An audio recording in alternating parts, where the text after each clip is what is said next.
Когда весеннее солнце начинает согревать нас своими лучами по-настоящему, когда на деревьях появляются первые листья, а реки еще полноводны, сотни людей достают свои пыльные рюкзаки и снова отправляются в путь для одного из самых интересных видов путешествий – это сплав по реке.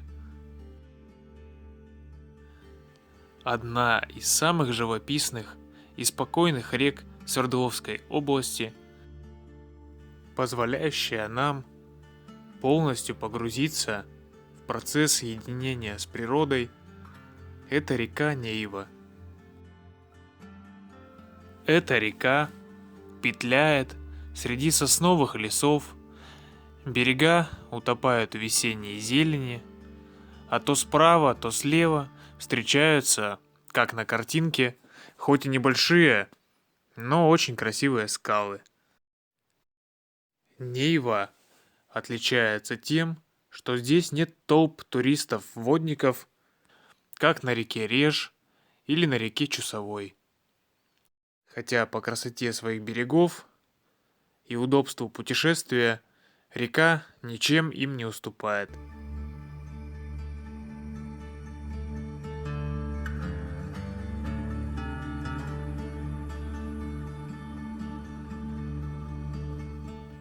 Поэтому на реке Нейва можно насладиться действительно дикой природой, отсутствием людей, чистотой стоянок,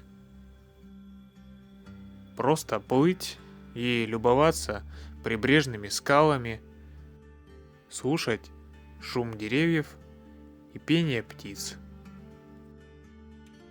Самый интересный участок для сплава – это отрезок от поселка Нейва-Шайтанский до скал, которые называются Старики.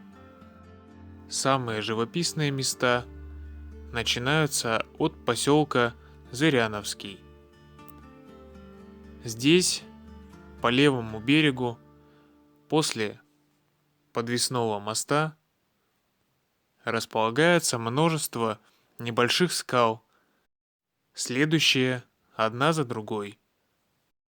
А река все время петляет и меняет направление. Май на Урале месяц переходный, на стыке весны и лета. Погода еще не устоялась, иногда нас обдувает холодом, а иногда греет настоящее летнее солнце. Но именно в мае сплавы самые интересные.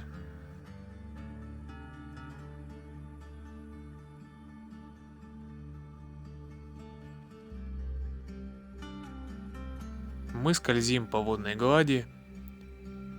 По обоим берегам располагаются единичные невысокие скалы.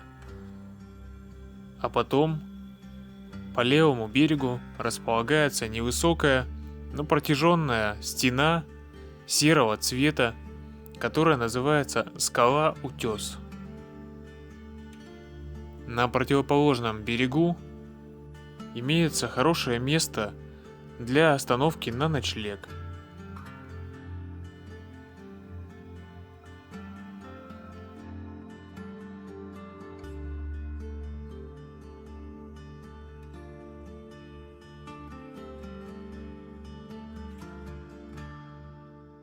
Сейчас я расскажу про самые интересные скалы вдоль реки Нейва, которые нам встретились. Скала на правом берегу реки, которая называется Косой камень. Такое название он получил из-за своей формы. Скала состоит из нескольких пластов, разделенных трещиной. Верхний пласт под острым углом в течение длительного времени скользит в воду и образует выступающий навес над нижним пластом. Напротив косого камня располагается хорошее место для того, чтобы остановиться. Мы так и сделали. Устроили обед на этой поляне, прямо напротив скалы.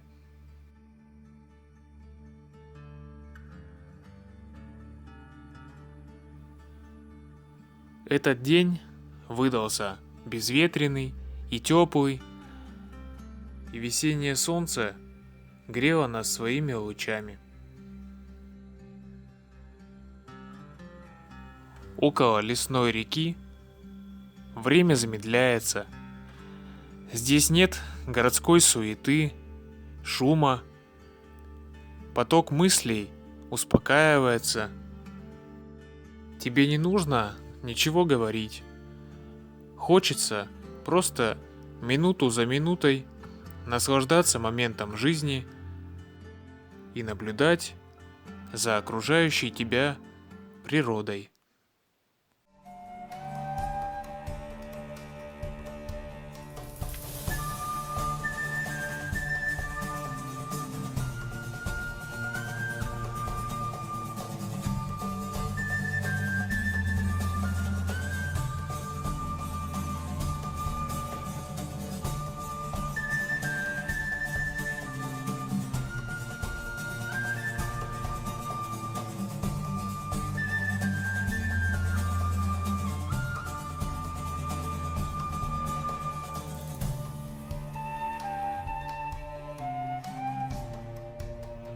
На левом берегу, по ходу течения, виднеется средней высоты скала, которая называется Двуглазый камень.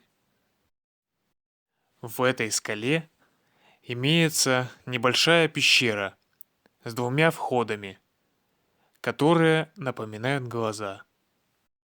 Кроме того, Двуглазый камень известен тем, что на нем располагается множество древних рисунков, наскальная живопись.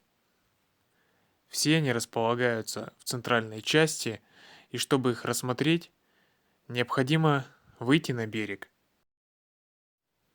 Также нам по пути встретилась скала, которая называется Лисьи камни. Она средней высоты, но необычная тем, что нависает над поверхностью реки и образует подобие небольшого грота, к которому можно подплыть.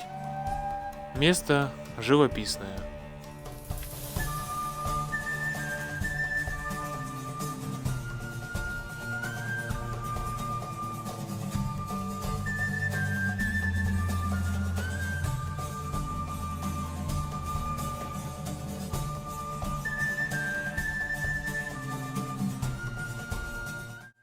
Самые мощные скалы реки Нейва – это Старики.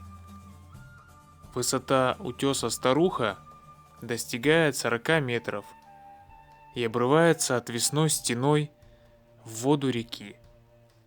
Утес Старик немного пониже. Наиболее красивые виды на окружающий пейзаж открываются именно с вершины скалы Старуха. Спокойное течение реки Нейва позволяет растянуть этот замечательный момент. Когда ты чувствуешь чистоту своих мыслей, когда ты понимаешь, что ты по-настоящему живешь, когда ты радуешься и вдыхаешь жизнь полной грудью. Для того, чтобы увидеть новое видео, подпишитесь на мой канал и поставьте лайк.